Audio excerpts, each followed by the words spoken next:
thank you very much for affording all of us an opportunity to talk about economic development here in southeastern North Carolina. I am Rhonda Bellamy, but I am also wanting to clarify a few things. I'm not just a Black community arts leader. I'm serving my second term on the Board of Trustees of Cameron Art Museum, non-consecutive terms. I moved us into the building. I've also worked with a number of organizations, including the Wilmington Chambers Society, Failure Hall, Tapestry Theater, Big Dog.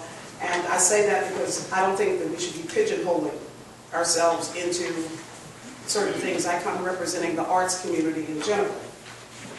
With that said, former WHUR General Manager Susan Dankel and I co-chaired a mayor's task force on arts and culture during Harper Peterson's administration, engaging the arts community in discussions much like we're having tonight.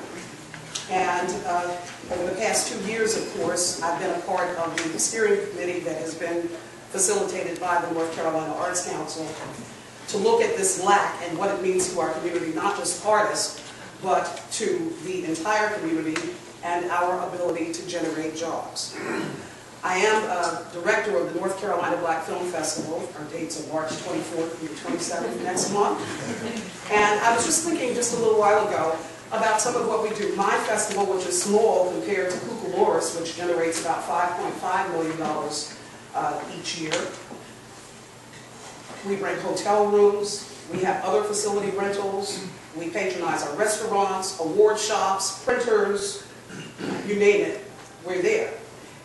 The arts are an indigenous part of our economy here in southeastern North Carolina, and we just want our county and city officials to recognize that to look this gift horse in the mouth is not good government, especially when it is documented that the return on the dollar for arts patrons and artists alike is exponentially more than we would have had if we have nothing. And so I want to share with you some of the things that we presented to City Council. One of the things Philip talked about was looking at that chart and seeing that Wilmington, without an arts council, didn't have the funding. It is simply a matter of equity. How many of you get off from paying taxes this year?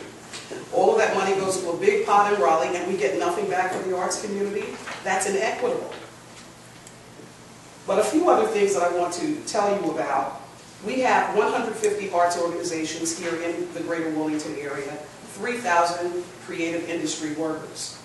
We have 4% of the state's creative industry establishment in direct jobs. That's a high percentage compared to some of the other areas. In 2008, nearly 6% of all employment in New Hanover County was in creative industries. And when you add in the festivals, the concerts, and some of the other job generators, I'll say again, the impact is tremendous. Now, what is the return on the investment if an arts council is formed? I mentioned already the $5.5 million that Cucaloris generates. The creation of arts-focused tourism events. How many of you have ever heard of Spoleto? Why? Because it's branded. You know to go to Charleston a certain time of the year for this. And with our similar conditions, we could have our own Spoleto here. We can have many of the things that some other areas that aren't quite as attractive as Wilmington have to offer. We have this to offer to people. And they spend $102.28 per person per day. And that's a conservative estimate. That's generally what I spend when I make my little forays into other areas. You spend $100 a person. I mean, I'll move on. A local arts council has the potential to double our annual state and federal grant support for arts. Over the past 2 years, state grants to Wilmington arts organizations have leveraged $10 for every $1. So that multiplier effect is even better than most other industries that do well here. When we spoke to City Council, there were a number of questions raised by councilors, and rightfully so, on the timetable and some of the issues of governance. But as Philip mentioned earlier, one of the reasons why, when we started this process, we came in with open minds. We didn't come in with preconceived notions about what this Arts Council was to be and to look like. But some of you wanted to have some more information.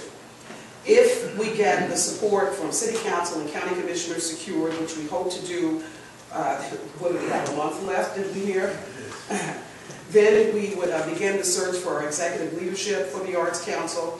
The Board of Directors recruitment period would begin, and then September through June of next year, which would be most of the next fiscal year, we would work on developing the organization's mission and structure, developing relations with key strategic players, conducting a comprehensive fundraising campaign, and starting to do what we need to do, and that is to brand Wilmington's arts community and all that it has to offer.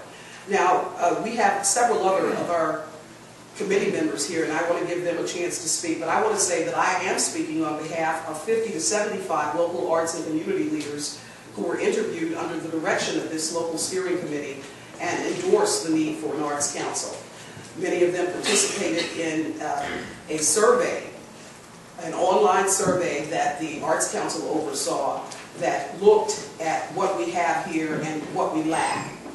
And this, and I'll just reiterate what he said in closing, is what we're faced with. We're going to lose a $25,000 grant awarded for the current fiscal year by the North Carolina Arts Council if we don't get support from our governments. In addition, that endowment ranging from $180,000 to $350,000 that comes from the sale of the Brooklyn Arts Center will be lost. We lose the full potential of attracting new businesses and creative workers to Wilmington. We could lose arts events and perhaps arts organizations. And we lose many artists, mid-career artists. I'm a mid-career artist. I hate to say it.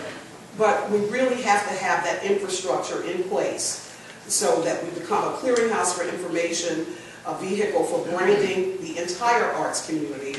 And again, I would just say that I don't think that we should start pigeonholing each other. You know, there's this concept of the artsy-fartsy. We're talking about generating jobs. It's not a debate about what constitutes art and what doesn't.